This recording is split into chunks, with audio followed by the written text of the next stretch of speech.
Nothing Important Podcast, Owen Benjamin. Let's go. You're listening to Nothing Important. Please enjoy the show. That's great. That works.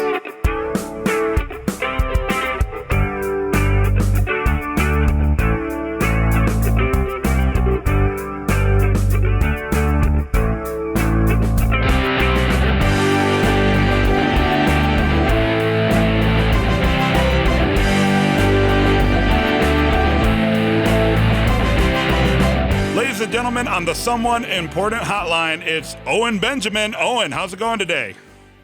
Good. How are you guys? Doing awesome. Thanks for coming on the show and hanging out with us. Anytime. Now, you actually just, you're in LA right now. You just flew in this morning, right? I just landed from Minneapolis. Oh, yeah, I did. That was a good flight. That was cool. I got to roll with my dog, so he sat on my lap. He high-fived me when I got bored. Oh. Well, that's good. That's pretty cool. Well, we appreciate you talking with us, and you're actually going to be in Chicago May 29th through the 31st.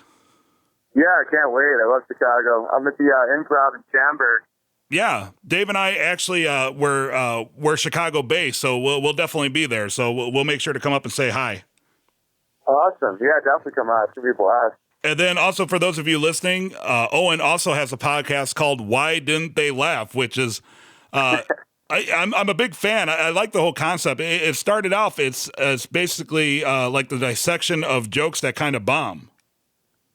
Yeah, because I think a lot, like living in a major city, I have the advantage as a comic of seeing like the best comics in the world, like the Bill Burrs and the Louis C.K.'s, all these people work on jokes, and how no one is immune to that bomb where a joke doesn't work, and you don't really know why, and you just have to work on it till it does.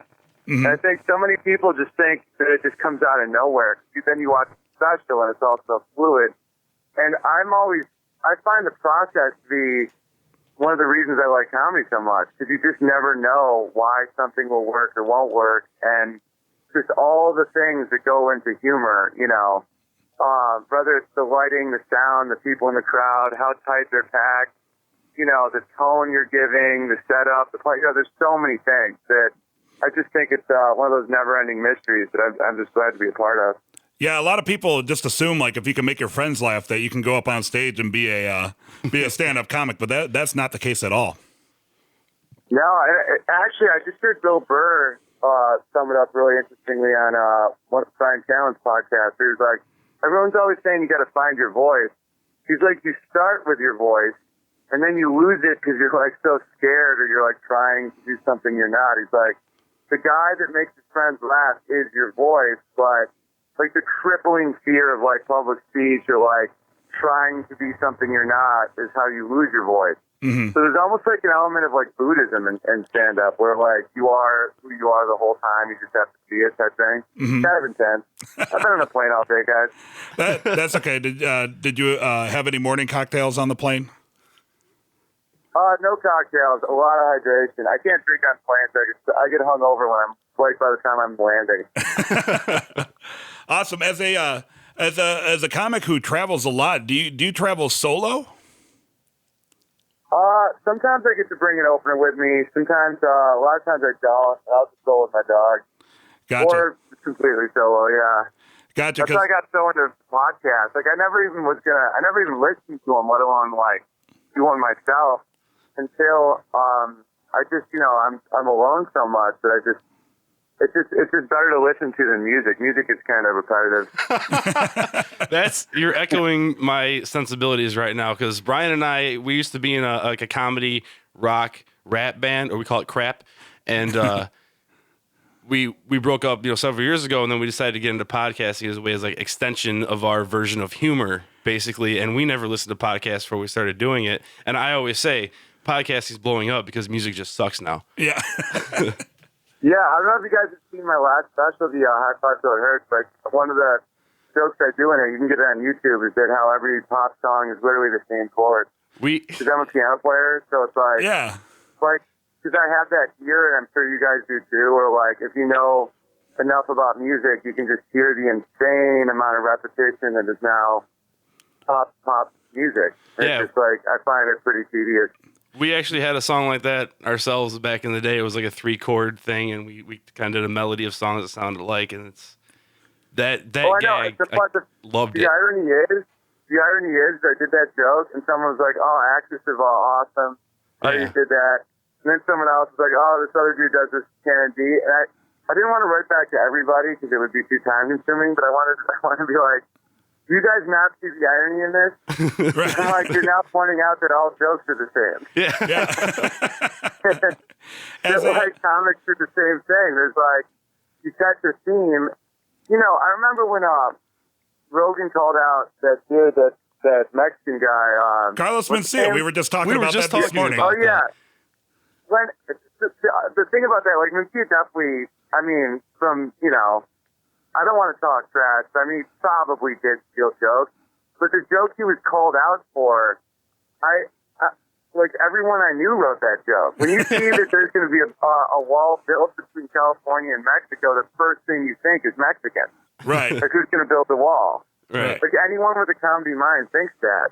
And I mean, Rogan did a great job calling him out, and someone definitely should have. But I just thought the joke in question was like just so, I don't know. It was just like when that news item came on, anybody that writes jokes, like that's the first punchline they thought of. Right. So it's almost like the pyramids in Guatemala and Egypt and the concept of the number 0 and all these like things that come out of that are definitely not stolen, but people just come up with at the same time. I think that happens in all aspects of art. Yeah, absolutely.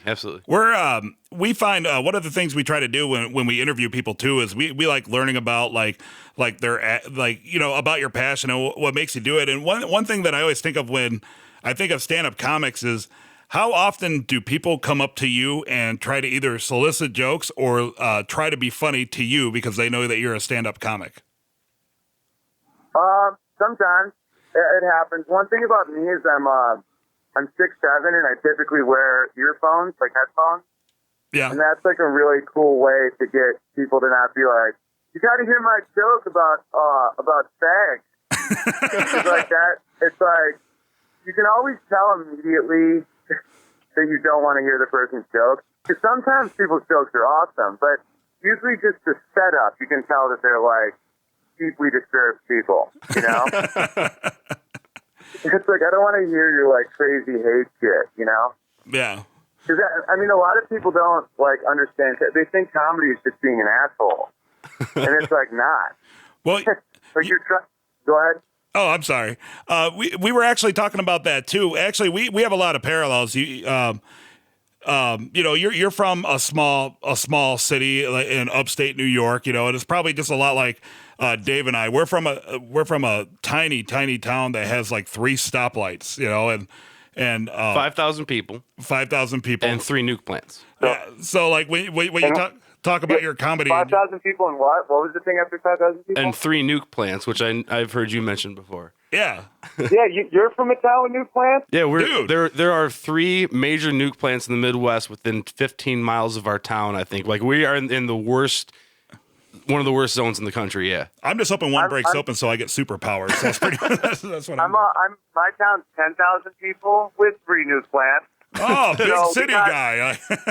But I gotta say So this we though. actually we're pretty metropolitan compared to you guys, though. So we have 10,000 people. Oh yeah, that's whoa.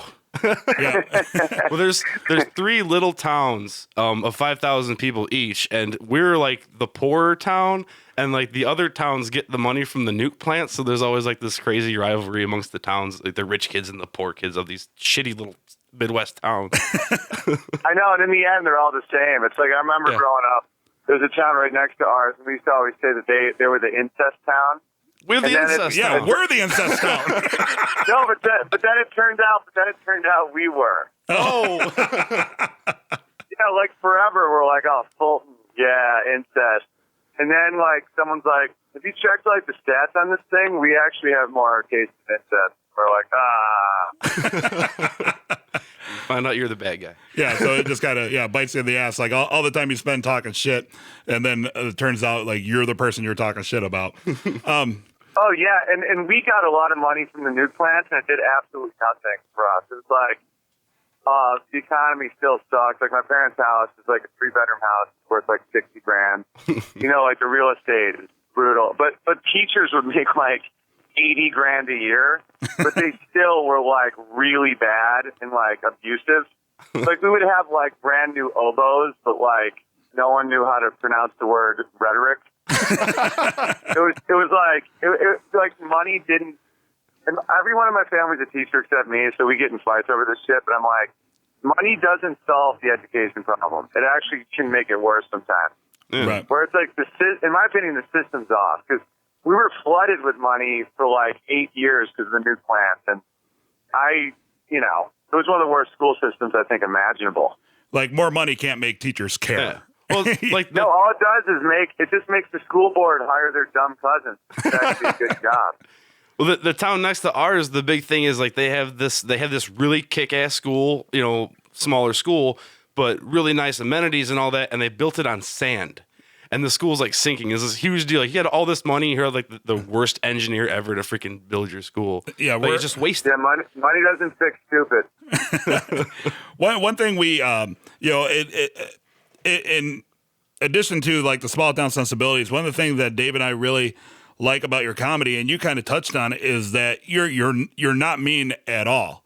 And Dave and I were kind of discussing that, like a lot of comics that are kind of big, or like I personally, and who the hell am I? But like I personally feel like a lot of times they're either intentionally mean or super preachy. Right. And you're not at all. You seem just like a very like down to earth, even keel dude who's, just. You seem like the comedy is kind of an outlet for your philosophical beliefs too, I guess I would put it. And you put a lot of thought and intellect behind what you're saying also. Yeah. Yeah, and like I'll sound preachy occasionally, but it's only like to like make people do healthier or happier shit. It's never political, religious, my like dogmas, none of that. It's like I'll be preachy to tell people to get more hydrated. Right. Like there's always like a sense of like, simple, like lately I've been doing a bit about how to end war. We need full bellies and empty balls. And I'll like preach that like I'm a senator. But it's like, I believe it to be true, but it's just so stupid that like, I don't think it really gives off the vibe of preachiness, because I'm just like, dudes can't get mad when their balls are empty. It's physically impossible. And then I do this whole thing about how it's a domino effect to international war if people's balls are too full. Hold on, let me get my thought real quick. I'm too busy laughing at that. I'm sorry. As a but yeah, I don't believe in mean comedy at all. I actually find it like I want to fight them. Like whenever I see people, like bullies that hide in calling themselves alt, or like, I don't know, smart. I'm like, you're not smart, you're mean. Do you know what I mean? Smart's appealing to as many people as you can. Like, mean isn't making people feel bad because your dad, had more money than theirs. Like, that's insane. As a stand-up comic, do you run into like a lot of issues with political correctness? Because Dave and I often talk about like how like everybody's pissed off about everything. Like everybody wants to be on like some winning side of an argument and not let shit drop. And when we were preparing to speak to you, we were talking about like, well, shit, that's got to be tough for comedians, because a lot of times comedians say things that are a little edgy, or they're the lightning rod for those people. Right? Yeah, lightning rod. I've been going on rants. I mean, I'm glad you think of me as like the feel-good, nice comic, because it may change dramatically. Oh, don't get jaded and cynical on us. This PC shit, no, because I see it as like a threat to like freedom and art. Mm-hmm. Okay, I was just offhanded the other day. I was saying how Asians love noodles, and someone was like, "You're a racist." I go, "Do you know what the fuck racism means?" I'm like, racism means you hate a race. You're not saying like, I'm like, Asians love noodles, dude. I worked at a Japanese restaurant as a busboy for 5 years. They love them. and I was like, so if I say Canadians love hockey, you don't have a reaction because you see them as white people. I'm like, what you're doing is bad. You're ostracizing a racial group. I'm like, they love noodles. And they want to be able to say they do without someone like you saying that they shouldn't love noodles. Right. And then they just get so confused because they say so many words that they usually back down.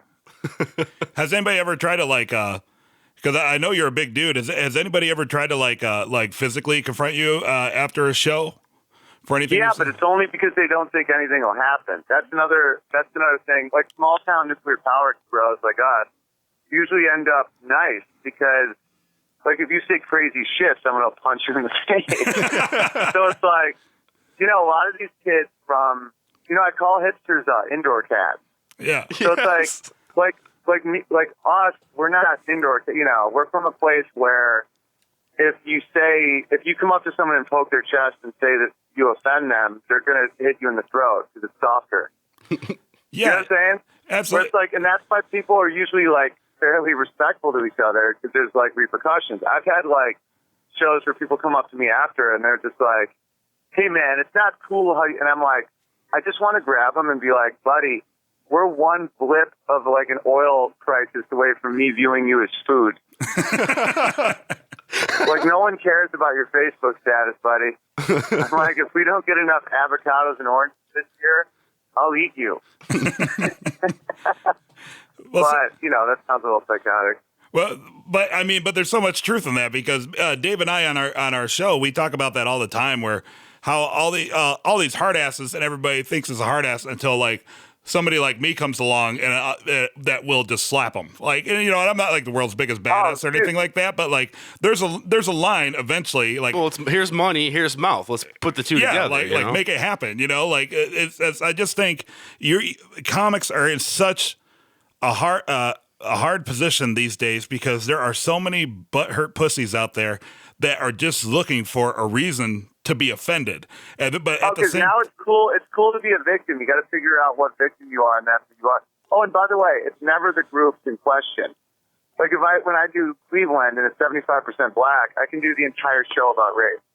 And then I go to like Minneapolis or Tampa, and all the white people like get offended. It's like, it's bonkers, dude. It's absolutely crazy. I try, you know, I take a lot of pride in just giving people a good show and not making them too uncomfortable. So I try and stay away from it. But the whole culture is going down this rabbit hole because there's never been less crime in America. Like, poor people have never had more. You know, it's like people are tweeting that they're poor. Yeah. I'm like, bro, First world that means problems. you have a phone, an internet connection, and time to complain. I'm like my grandfather was a lead miner with 7 fingers who drank himself to death and never complained. Yeah. And now you have these people that are like, well, I went to law school to be a lawyer and I couldn't get a job, so now I'm going to protest. It's like, they were trying to be Darth Vader and failed, and now we're supposed to feel bad for them. exactly. Just real quick, Dave and I have talked about this a couple times on the show. It's funny that you mentioned like the most innocent comment. There's going to be somebody that wants to be outrageously outraged about it and fight you on it. At one of my positions, there is something just came up and like in a manual it said curry stains upholstery because it's spicy and it has a strong odor, something like that. And the girl started flipping out like in the office because she read that in a manual about how to clean the upholstery in the office. And I'm like, have you ever had curry? Like, it is spicy and it does fucking stink. Like, there's nothing racist about that. Like, you're not like saying like, oh, dude, I hate Indian people because they like curry. It's just like, man, curry fucking stinks.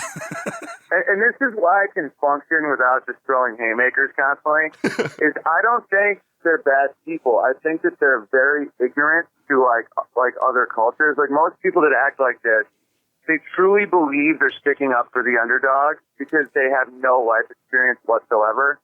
But they think that saying curry is spicy is racist. And it's insane to us, like the people that interact with a large amount of people or just like have a frame of reference. But if you're just in this isolated little bubble and all you do is watch like Bill Maher and all these like super intense shows where they're always sticking up for people that don't need help. Mm-hmm. You start, you know, I call it the Karate Kid syndrome, where everyone's always trying to like stick up for the underdog that doesn't need it. Yeah. And it's like, okay, perfect example. On Sullivan and Son, when I was on Sullivan and Son on CBS, when we lit Roy, we had to use more lights because he's black, and that's a fact. Right. And like any lighter, anybody that works on a set that is in charge of lights knows that you need way more lights for black people. And it's like, you can't really say that because someone will react. And it's like, oh, but they get the same lights as everyone. It's like, no, they don't. They need more lights because black absorbs light. Yeah, that's like if you have two cars and like one gets better gas mileage, but you have to insist that they get the same amount of gas or something. Like, no, it's just you need things to function. It's just facts. Yeah, and it gets twisted. Oh yeah, and I'll defend. I mean, I understand defending or attacking racism. Like, you hear racist statements where it's like, I wouldn't trust a black boss, or like, an Asian should never play basketball. Those are racist statements because you're limiting someone else's freedom based on their race, which is insane. Right. But saying like Asians like noodles or curry is hard to get out of carpet isn't remotely racist. It's, you know, the thing to compare it to is if you say Italians love pasta and you don't care, like, that's fine. And if an Italian doesn't like pasta, they're not offended by that statement. It's the same with like Chinese people and rice or something. That's not negative. To say I would never take an order from a Chinese person, that's a racist statement. It's like, because it's just very simple. It's like, is there a victim in the statement? And if the only victim is someone who doesn't like noodles, then it's nothing. And you should have more to worry about in your life.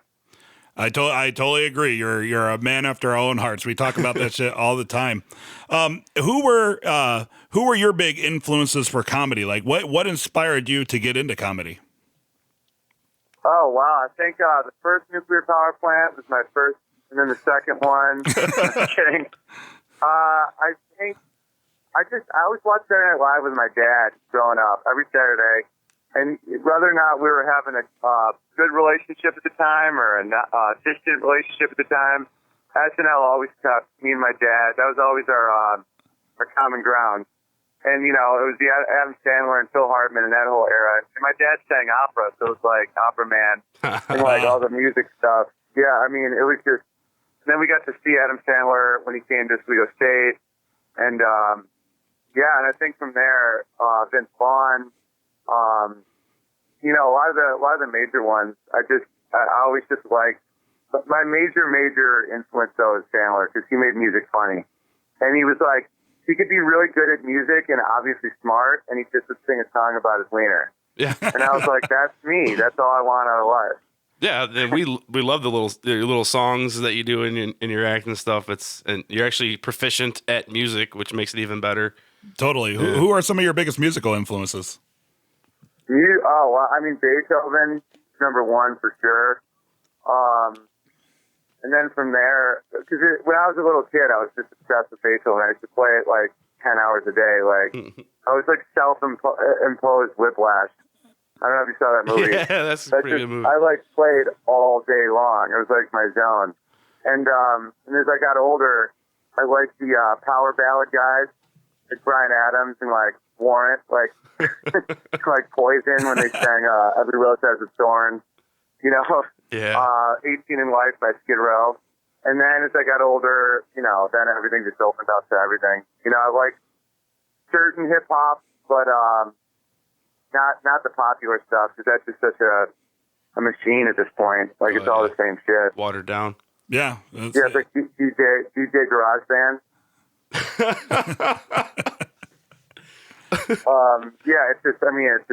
It's just bragging to a beat. Right, yeah. But then you listen to like the first Wu-Tang, like Enter the Wu-Tang, or like De La Soul, or a lot of these dudes. It was like really imaginative stuff.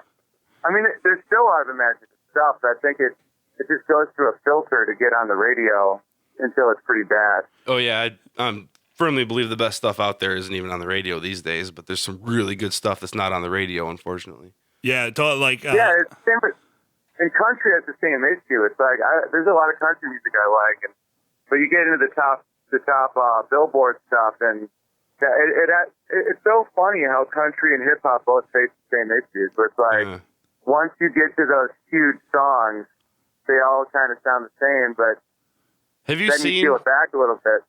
What's that? I'm sorry. Have you seen the video where the guy takes 6 country songs and throws them into Pro Tools and then bounces back and forth and it ends up playing them all at the same time and there's no difference between the songs? Like No, but I can completely imagine that. That sounds to about right. expand on what you're talking about before, but the jokes and the songs sound the same. But yeah, he lines up the actual songs and plays them together, and there's 6 songs playing at the same time, and it's See, that's the thing is like rock and roll music. Like that's why I think like Pandora is such a great thing because Oh, I love Pandora. yeah, Pandora. it kicks the shit out of radio because I always talk about on our show is I hate my daddy music. And like every rock and roll song is either like you hate your dad because he didn't love you enough or you're still pining after the girl that didn't go to a homecoming dance with you. It's like how many fucking like punk rock. First off, that's not even punk to sing about that shit. But how many punk rock songs can there be about it? It's like everybody like just like you said, once it reaches a certain point, it just appeals to like the most common denominator and people like it because of like the 404 beat or like the same like how many fucking times can somebody say baby in a song like it or like rhyme like hood and good like party with the Bacardi, dude. I'm about to start working on a song. I actually have to start learning Spanish. I know a little Spanish, but I want to write a song called Everything Rhymes in Spanish. Mm-hmm. Because everything ends in A or O. It's like the easiest shit. It's like every single word rhymes in Spanish. And then, like, I'm going to do examples of how nothing rhymes in German. And that's one reason why, like, they were so angry for so long. It's kind of like the Izzle thing, how, we actually wrote a song back in the day about how people just throw Izzle in the end of a line. You can make anything into a rap. Right. Because and then it you became just like make this it rhyme. Oh, it's genius. Yeah, Izzle is, like, perfect. It's just, you just end every word with the same word. It's just complete freedom. Well, Snoop Dogg really brought that to the next level, and then like he was kind of like the first, I guess, to do that whole Izzle thing, and I think it's because like congratulations to him on his success. But like if you listen to anything that he's rapped on in the past 10 years, it's literally like the same like 16 lines that he uses for. He's always like the top dog from the LBC, and he always has to spell his name. And then the way he like evolved past that was adding Izzle to the. So instead of like D-O-double-G, it's D-O-double-Jizzle. And oh yeah, I mean, this is what I think of that dude. I think that dude's so beyond smart that he inverts all the way back to being like so simple because it's all about branding. It's like it's more like how Coke sells soda than it is being a musician. Like. Oh, yeah. A lot of those type of mogul guys, it literally is like, okay, what am I? What is my brand? And how can I say it over and over and over again and never change it? Because it's like, when Coors Beer tried to make water and they called it Coors Water, no one bought it. Coors is beer. So then, like, Coca-Cola made Aquafina. They had to start a whole new brand. Right. Because people can't handle any changes to a brand. It's like, U2 wanted to do like an album, like a jazzy, weird album. So they changed the name of the band to do that. And then they went back to U2 because, when you buy a Snoop Dogg album, you're like, it's a spelling bee. Because he's always going to be spelling. And then there's going to be some Izzles. He's going to tell me where he's from again. He's going to root it. He's going to say something about weed, something about hoes. And there's going to be like a really relaxed song that I could drive slowly to. Yeah. And then, so people know exactly what they're getting. Yeah, Eminem, it's like, I want to listen to a dude who's really angry at his mom, who's like really angry at now he's angry at success. He was angry at poverty. It's basically just like, can you imagine if Eminem did like a happy song? No one would ever buy that. It's totally all about brand. I mean, I guess you got to stick with what makes you money. Kind of like, there was Garth Brooks and then he did the whole Chris Gaines thing. That was like some sort of weird folk shit and nobody bought it. But then like his next album sells like 70 million in the first week because he's just sticking with what Garth he knows. Brooks didn't do it. Right, because the name becomes the brand. It's like, if you buy a Cadillac and it's like a Pinto, you're like, I'm never buying a Cadillac again because it used to be that, like Cadillac was that thing. So if you change too much, that's why, when Toyota wanted to make a luxury car, they're not just going to make an expensive Toyota. They invented Lexus just to make it so it's believable. Right. And it's the same with comedy. Comedy has the same thing. If Chris Rock comes out smashing watermelon, they're going to be very confused. Like, You know, if Brian Regan starts being like, fuck you, motherfucker, or like all the Mormons will be like, what? Or like Jim Gaffigan starts talking politics, or if like, you know, everything would fall apart. I think with the example of Chris Rock smashing watermelon like Gallagher, like even though Chris Rock is black, I'm sure there would be just a contingent of hipsters that would call Chris Rock racist. Because he's smashing. Oh, 100%. The funniest thing you'll ever see is when white hipsters call black people racist for saying something about black people. Like it's just unbelievable. And by the way, but they'll still say redneck or white trash, and there's no problem with that whatsoever. Yeah, absolutely. I think my goal in life is I want to be called a peckerwood by somebody in anger. Just once. Just once. It's never happened.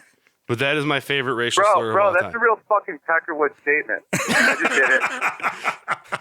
But I sense your anger was fake. It was fake. Sorry. Well, we won't take up too much more of your time, Owen.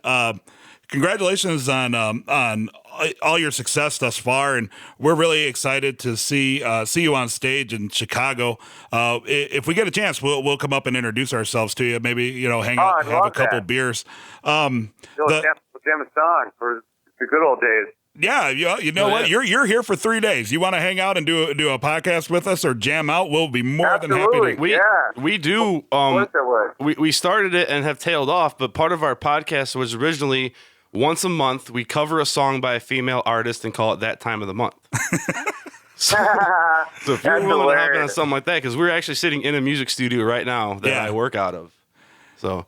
Yeah. That's awesome. Yeah. I want to get in on that. I want to do that with you guys. Absolutely. So, like, maybe when we're off the air, we'll try to set something up. I think that'd be a lot of fun. But more importantly, the most important question on the Nothing Important podcast is: what is your favorite frozen pizza? Thin crust. It's very simple because I like to add my own shit. But brand wise, nice. Newman's Own has some good stuff.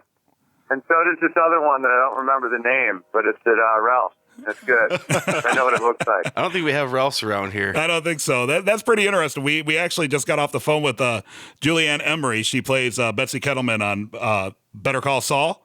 And she said the same. Oh, no way. I love that show. Yeah. She was awesome. So, maybe check us out and listen to it when we post it. But she said the same thing, like adding toppings and for some reason, that never fucking occurred to me before then. I was just like, oh, well, it's like a cracker crust with shitty cheese and like really oily pepperoni. Like, I'm totally going to start adding shit to my frozen pizza from now on. Yeah, I see the frozen pizzas is almost like the pill that like just allows me to put things in it. It's like the frozen pizza is the base, and then I get to like decorate it. So now I have something to do because my roommate / brother loves Jack's cheese, and that is it. So whenever I go shopping, I got to buy a bunch of Jack's cheese pizzas. Never think to add my own shit to it. Right. See, you learn something new every day, Dave. Every day. I love it. Well, awesome, Owen. Thank you so much for being on the Nothing Important podcast. We look forward to seeing you May 29th through the 31st at the Improv in Schaumburg, Illinois. Everybody, please check out Owen's podcast, Why Didn't They Laugh? It's great discussions, very philosophical. And Owen, thank you so much for being on with us. Yeah, thanks for having me, guys. Absolutely. Cheers.